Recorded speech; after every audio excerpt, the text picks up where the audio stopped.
Bien, son las 9:47 de la noche, me quedan 13 minutos para terminar el programa y quiero rápidamente hablarle de este punto. El tema es a fin de conocerle. Estamos hablando de salvación. Pablo, el apóstol, escribió en la carta a los filipenses lo siguiente. Él dijo, y ciertamente aún estimo todas las cosas como pérdida por la excelencia del conocimiento del ungido Yeshua o de Jesucristo, como debe aparecer en tu Biblia. Mi Señor, por amor del cual lo he perdido todo y lo tengo por basura para ganar a Cristo, o sea, al ungido, y ser hallado en él, no teniendo mi propia justicia, que es por la ley, sino la que es por la fe del ungido, la justicia que es de Dios por la fe, a fin de conocerle y el poder de su resurrección y la participación de sus padecimientos, llegando a ser semejante a él en su muerte, si en alguna manera llegase a la resurrección de los muertos. Bueno, el término ginosco se puede traducir como conocer, saber, eh, es decir, entender, sentir, saber, ¿no? Creo que la idea de este pasaje es llegar al conocimiento, a fin de conocerle, dijo Pablo. Pablo daba todo lo que él tenía por perdido, si con ello podía alcanzar la excelencia del conocimiento del ungido Yeshua. El apóstol Pedro, en su segunda carta, capítulo 1, nos habla con detalles de este asunto. Él dice, gracia y paz sean multiplicadas en el conocimiento de Dios y de nuestro Señor Yeshua. ¿Verdad que parece que Pedro nos está diciendo que en la medida que conocemos más y más a Dios y a su enviado Yeshua, más bendecidos somos porque tal conocimiento nos permite disfrutar y apreciar de su gracia? ¿Mm? Por ello, la ley era un ayo, como leímos hace un momento, una nodriza, para que estando aún como niños fuésemos llevados al ungido y así en el proceso crecer y ser maduros, porque en el ungido es necesario ser maduros. El tema de la iglesia es un tema de madurez y pareciera que la iglesia no sale de la niñez. Y yo digo la iglesia, pero acá Pablo se está refiriendo al pueblo judío, porque quien recibió la ley fue el pueblo judío, no la iglesia.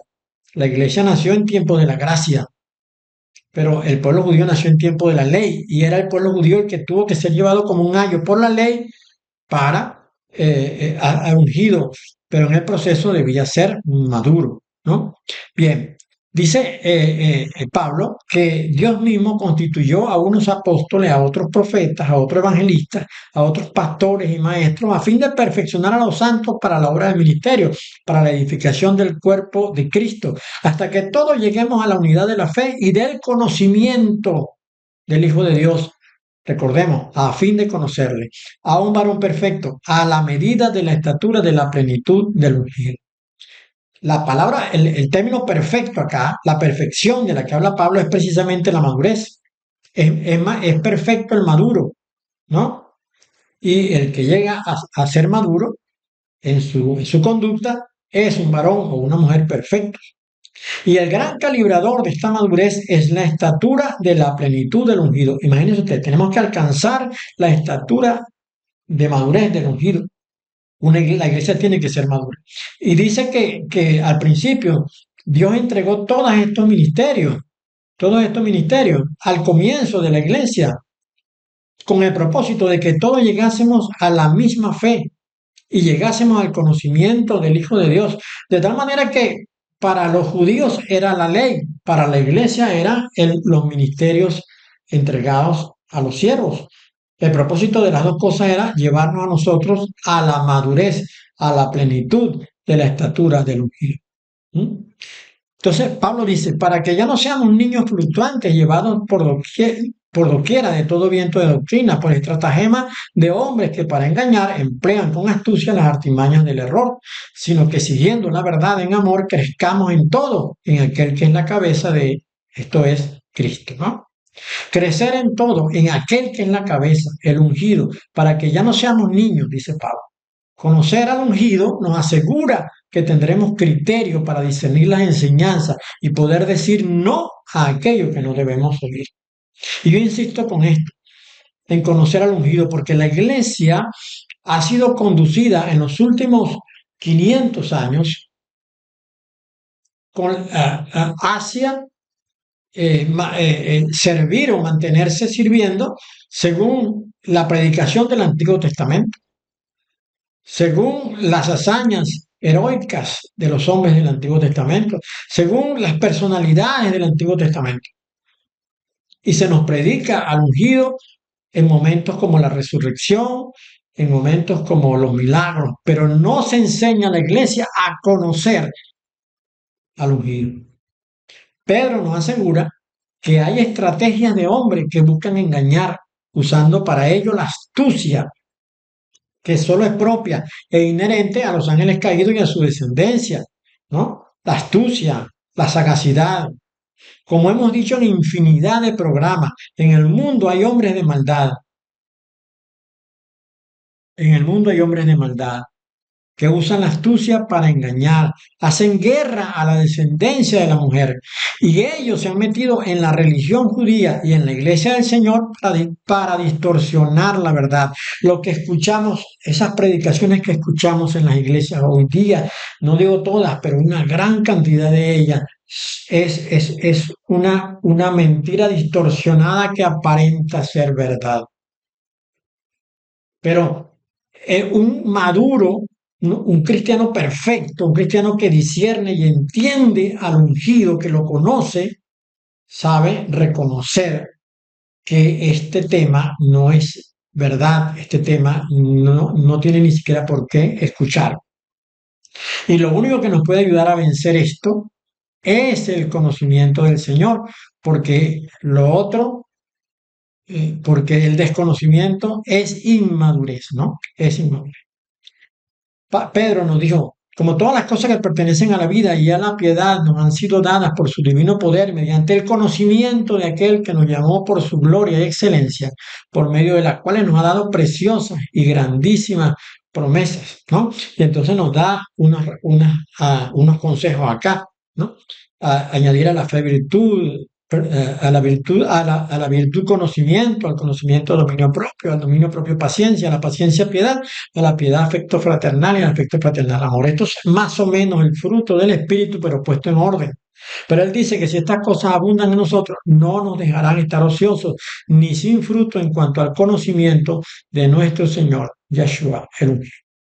Así que debemos tener claro cuál es el orden, ¿no? de las cosas. En cuanto a conocerle a Él, sabemos también que tal conocimiento es bueno para alcanzar a otros. Es necesario para alcanzar a otros. Porque doquiera que vayamos nosotros, vamos dejando la fragancia de su conocimiento. Donde quiera que vayamos, como dijo Pablo, más a Dios gracias, el cual nos lleva siempre en triunfo en Cristo o en el ungido Yeshua o en Jesucristo y por medio de nosotros manifiesta en todo lugar el olor de su conocimiento, porque para Dios somos grato olor de él, de Cristo, en los que se salvan y en los que se pierden. Segunda carta a los Corintios, capítulo 2, versículos 14 y 15. El conocimiento que tengamos del Señor es un olor grato para los que son de él, pero es un olor desagradable para sus enemigos. Pero aunque sea grato para algunos y desagradable para otros, nosotros siempre tenemos que manifestar el conocimiento del Señor. El conocimiento del Señor ha sido estorbado por los enemigos del Evangelio, por los enemigos de la salvación. Hoy en día prácticamente no se nos predica la obra del Señor Yeshua, no se nos enseña sus sabias palabras. Hoy en día se predica el tema del ungido, la doctrina del ungido, y hoy en día se pone mucho énfasis en el antropocentrismo, es decir, en que el hombre sea, en que el ser humano sea el centro de todas las cosas, ¿no? El 666, que es hombre, hombre, hombre, que es la Trinidad diabólica. Y yo estaba meditando sobre el efecto de los huracanes, ¿no? La destrucción que provoca un huracán a su paso. Pero ¿sabe usted que el huracán es una enseñanza muy, pero muy gráfica del egoísmo y del antropocentrismo? porque el huracán son vientos que dan vueltas sobre sí mismo. Mientras dan vueltas sobre sí mismo se van desplazando. Y así es el egoísta. El egoísta da vueltas sobre sí mismo. Quiere ser el centro de todas las cosas y busca que los demás lo vean a él o a ella como el centro de todo. Y en la medida en que es el centro de todo, su egoísmo va destruyendo vidas, va destruyendo personas, va destruyendo obras, va destruyendo ministerios. No. La predicación de hoy día, si nosotros fuésemos maduros en el Señor, rechazaríamos muchas de las cosas que se están enseñando dentro de la iglesia moderna, porque no son de Dios. Si la predicación fuera de Dios, se centraría en el ungido Yeshua, en el Señor de la salvación. Si la predicación fuera de Dios, solamente se hablaría la verdad, se enseñaría sobre el pecado, sobre las consecuencias del pecado, sobre la consecuencia de la desobediencia. Y no se enseñaría tantas cosas que alegran el corazón de la gente, pero que le llevan a perdición. Seamos sabios y prudentes en esto. Seamos sabios y prudentes en esto. A fin de conocerle, busquemos de leer la Sagrada Escritura, busquemos leer el Nuevo Testamento, busquemos entender la obra del Señor Yeshua, aprender la obra del Señor Yeshua, comprender lo que Él hizo, la justificación por gracia.